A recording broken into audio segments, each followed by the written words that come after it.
Now at 6, a former Waterbury City employee is expected to be sentenced today in a hit-and-run that left a teenager severely injured. I'm Angelo Bavaro, live from court with those details.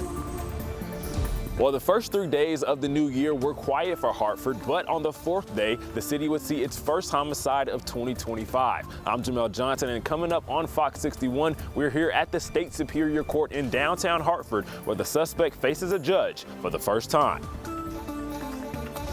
A warming center in New Haven opened its doors for the second year, offering a safe space for youth in need as temperatures continue to drop. I'm Kayla Cade, and I'll take you inside the facility, and you'll hear from the people making this all happen up next.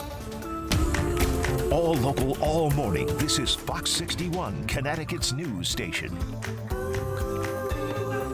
It is 6 o'clock on this Tuesday morning, and a good morning to you. Thank you for joining us here on Fox 61. I'm Tim Lammers. And I'm Symphony Privet. We hope you're having a great start to your morning so far. Let's check in with meteorologist Matt Scott for a look at what's on tap on this Tuesday. Good morning. Good morning. Nice to see you. Nice to see you warm. Yes. Stay inside. Because it's not warm outside. No, it's not. Cold temperatures have taken over. The winds are up. They're going to be up. That's the added wrinkle into the forecast. So we are talking some bitterly cold wind chills out there, not just for today, but for the next few. It's cold, and with the wind, it's colder. And in the 7-day, the cold stays around for quite some time. We'll talk about that coming up. Satellite radar pictures quiet. We have really nothing to worry about other than that northwesterly wind that is going to be kicking up later on. A little bit of lake effect trying to hold together moving through Binghamton. I'm not concerned with that at all. 17 is what I'm concerned with in Hartford, 22 in New Haven. We're down to 14 in Torrington. These numbers before you factor in the winds, which at sustained levels are in double-digit territory, 8 to 18 out there. So your real feel is at -3 in Torrington, 1 lonely real feel degree in Waterbury and New Milford. We've got 2 in Chester and a donut in Putnam. Stand by. Wind chills today. Dress for single digits throughout much of the day. If you're lucky, you get to 10 later on. Bus stop forecast. Cold now, cold later, windy. Get that jacket out, that heavy down jacket, and cover up, especially for the kids. Mittens, gloves, scarves, you know the drill. Otherwise, this stuff could be dangerous. We'll talk about, and not just for the kids, too, that could be for you as well. We'll talk about how long it's going to last, talk about a potential weekend storm. That's all coming up. 6:02, here's our current weekend storm. Rachel Piscatelli. Okay. Let me get some more coffee. I'll get some better segues coming. I'll meet you there. I need some too. All right, 6:03 right now on the roads this morning. It looks good across the state. We don't have any incidents to tell you about at this hour, and road work is fairly limited to a 95 over in Greenwich as well as towards Stamford too. So New Haven looks good. Just out by Long Wharf, we do have light volume. Your drive times along that. Brantford to New Haven is 6 minutes, and New Haven to Bridgeport is a nice half-hour drive. Tim and Symphony. Hey, Rachel, thank you. Well, this morning, the former chairman of the Waterbury Zoning Commission is expected to be sentenced because of a hit and run that left a 17-year-old badly hurt. Yeah, it happened in May of 2023. Fox 61's Angelo Bavaro joins us live outside Waterbury Superior Court with the latest. Angelo. Hey, good morning, guys. And we are finally expecting some resolution inside this courtroom in this case that is now nearly 20 months old. At the center of this case would be John Egan. He was charged in this hit and run. Now, according to the judicial website, he pleaded no contest, so that means he neither admitted nor denied the charges, but agreed to accept the punishment. Now, Egan is very well known in this community. He was the former chair of Waterbury's Zoning Commission. Police say Egan hit 17-year-old Brian Kaye from Waterbury, who was riding his scooter and then drove away and left Kaye on the road unconscious. This happened in May of 2023. Egan eventually turned himself in, and Kaye was rushed to Connecticut Children's and had to be intubated. The arrest warrant shows Egan had been drinking for about 10 hours before that incident and had 16 alcoholic beverages. Now, today's sentencing, that is scheduled for 10 o'clock this morning inside this courtroom, Waterbury Superior Court. Of course, we'll get you the latest as to what comes out of this hearing. You're live in Waterbury this morning. I'm Angelo Bavaro, Fox 61 News. Angela, thank you for that update. 6:04 now. A man charged with stabbing his father to death is back behind bars this morning. Now, Fox 61's Jamel Johnson was in that courtroom in Hartford as the son faced a judge. Hartford's first high-profile case of the new year was a domestic dispute that turned bloody, as a man who was meeting his father outside of a local motel is now being accused of stabbing him to death in the city's first homicide of 2025. 49-year-old Raven Holcomb stood in front of a judge 2 days after police say he murdered his father, 78-year-old Vincent Holcomb. Witnesses say they saw Raven and his father, Vincent, fighting inside of a car and then reported it to police. When police got to the scene, Raven got out of the car and officers arrested him. Raven stood before a judge as the court made a decision on his bail amount. Obviously, he understands that the allegation is very serious. He understands there is going to be a significant bond set.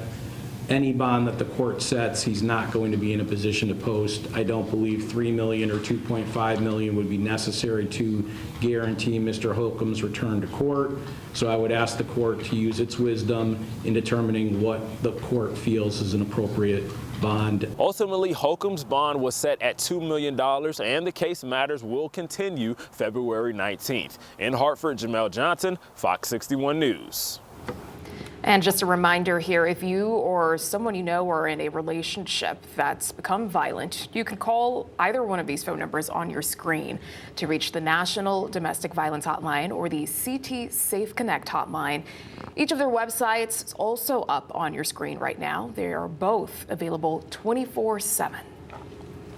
On to the weather front at 6:06 now, as Matt and Rachel have been talking about this morning. It is very cold. I checked out the app before I left, and I believe it said 17 degrees. And again, the wind chill single digits. Yeah, feels like 6. Yeah. No thanks. Well, 6. Our state's cold weather protocol is in effect this morning, and it will last until Thursday at noon. Yeah, Governor Ned Lamont put those plans into action last night. What it means is that the state is now going to follow certain guidelines they set aside ahead of time to protect people from the cold.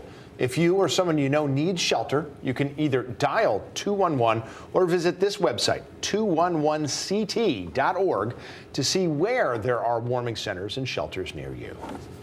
Now, one facility in New Haven is helping to keep young people out of the cold. Fox 61's Kayla Cade takes us to a youth warming center.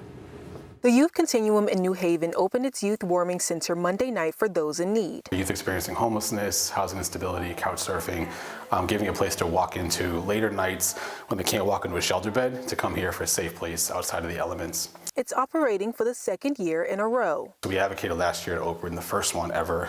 We saw about 20-something young people come in the short kind of 12 weeks we operated. And this year, they're at a different location on Winthrop Avenue. Due to some different fire marshal concerns that came up at our other location, and different requirements that were raised this year newly. So we pivoted quickly, and this building we're in now houses other housing programs for young people, so it kind of puts it all in one space as well. Tim McGuire with the nonprofit says it's open for ages 18 to 24 and all genders. They can come into the building by accessing it from behind and ringing the doorbell. They expect 12 people to stop by, but McGuire says on average, they usually see 6 to 8 people. We try to provide light dinner, light breakfast items, and also takeaway items they can go with as well.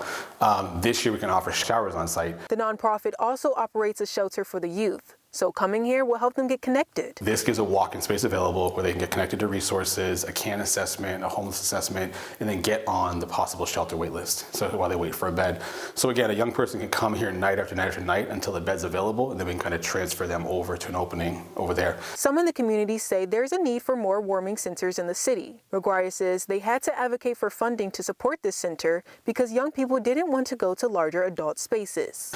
They just kind of felt safer in-house and more comfortable in a youth agency, because we solely dedicate our services only to young people. Being homeless can look different for many people. So often, the young people who are couch surfing or bouncing around, or they are a friend of your child who stayed a couple extra nights, you're not sure why. So McGuire encourages you to get involved and ask questions. We always are glad when an older adult calls to say, hey, I saw someone looked unusual, how can I help?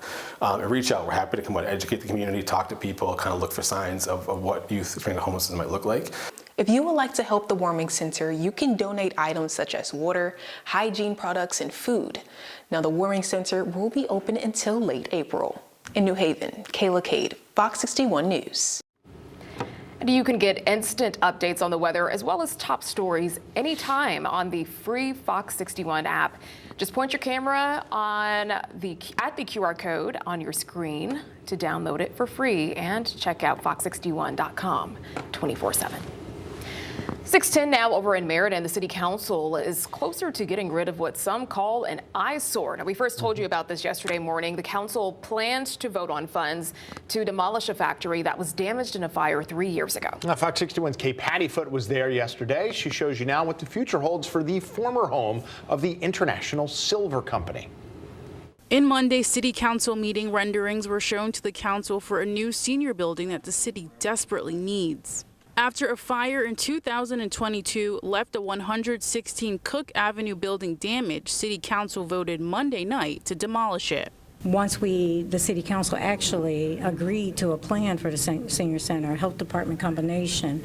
However, we found out that there was additional work that needed to take place to mitigate some of the flooding and brownfield abatement. Demolition of the building on 116 Cook Avenue will start in February, and the senior center is expected to be done by 2027 or sooner. Council Majority Leader Sonia Jelks is happy this project is finally underway. She says the seniors in that area really need a center that will help uplift their spirits. In Meriden, Kay Pattyfoot, Fox 61 News.